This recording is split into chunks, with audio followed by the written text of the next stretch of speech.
Eh bien salut tout le monde, c'est Flo Nocado, j'espère que vous avez la forme. Alors on va parler aujourd'hui des kits évolution PC du moment.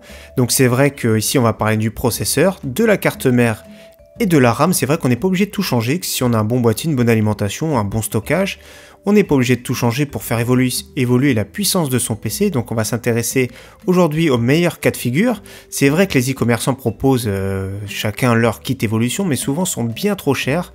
Donc comme ici par exemple, je prends l'exemple chez LDLC, 571 €. Pour la même chose, on peut s'en tirer pour moins de 500 €. Donc c'est vrai qu'ils proposent tout. Il y a quelques promotions exceptionnelles dans ces cas-là. Moi souvent sur Twitter, je mets tout de suite, je tweet si je trouve un truc exceptionnel. Mais voilà, on va faire le tour. Donc on commence tout de suite avec un budget de 200 € environ. Donc le processeur. Donc on va faire que du Intel cette semaine. La semaine prochaine, j'essaierai de faire de l'AMD. Donc le processeur, le G4560, donc le Pentium.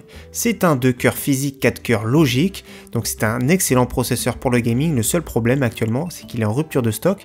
Donc on voit par exemple, on va faire que l'exemple chez Amazon parce que souvent les processeurs sont moins chers, expédiés entre 1 et 2 mois. Donc 66 €, c'est un bon prix couplé à une bonne carte mère. Alors je la trouve classe, une MSI chipset B250 qui lui va très très bien. On n'a pas besoin de chipset Z170 pour overclocker. Donc ici on pourra mettre 4 barrettes de RAM. Et franchement elle est super classe. MSI font des cartes mères super classe et au très bon rapport qualité-prix. Donc moi je la trouve bien dans les 70 €. On a un très bon accompagnement et on va accompagner à ça à 8 Go de DDR4 2400.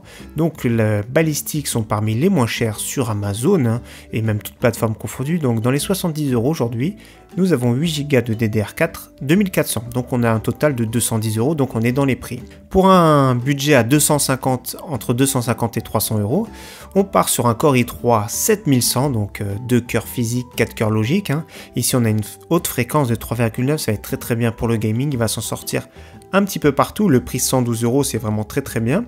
On va coupler ça à une carte mère plein format cette fois-ci de l'ATX.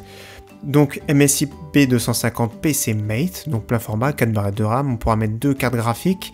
Alors je sais pas si elle fait le SLI, mais elle fait en tout cas le Crossfire, multi-GPU AMD seulement.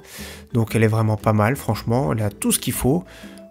Moi j'aime beaucoup MSI en général, moi souvent j'achète, j'ai acheté beaucoup de Asus, mais ces derniers temps j'ai acheté pas mal MSI parce qu'elles ont très très bon rapport qualité-prix, donc là 90 €, couplé pareil à 8 Go de DDR4 2400, donc la juste moyenne, toujours pareil, 74 €.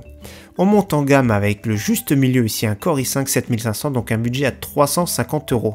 Donc le Core i5 7500 à 3,4, donc 4 cœurs physiques, 4 cœurs logiques, donc 4 vrais cœurs ici.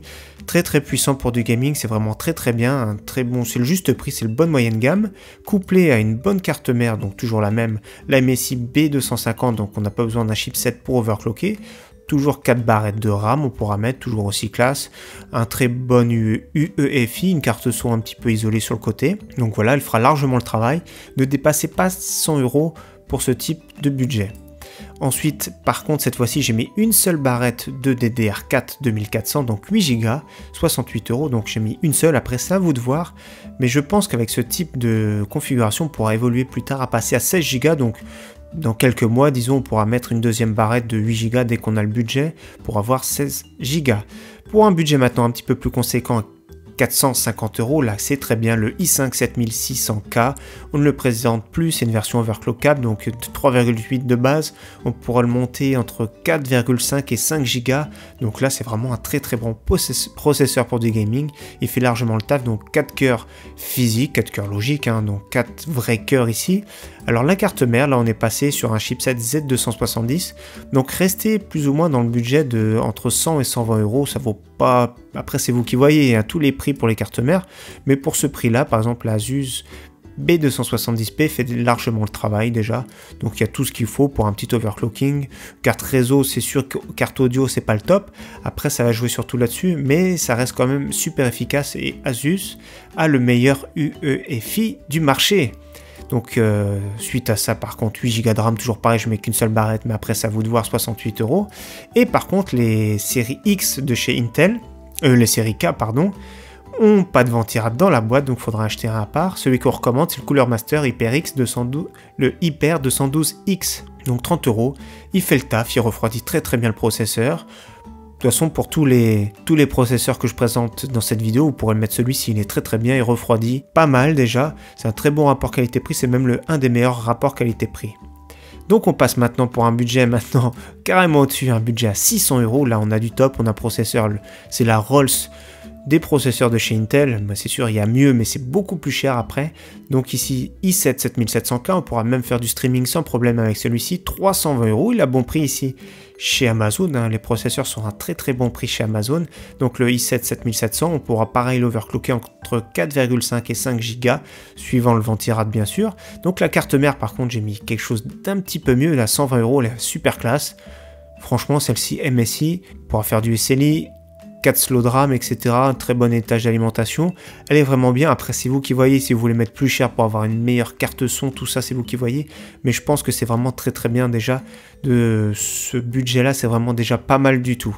Par contre, pour le coup, là, on passe à 16 Go de DDR4 carrément parce que je pense que ça vaut vraiment le coup de le faire directement. Donc 140 €. 2400. Après...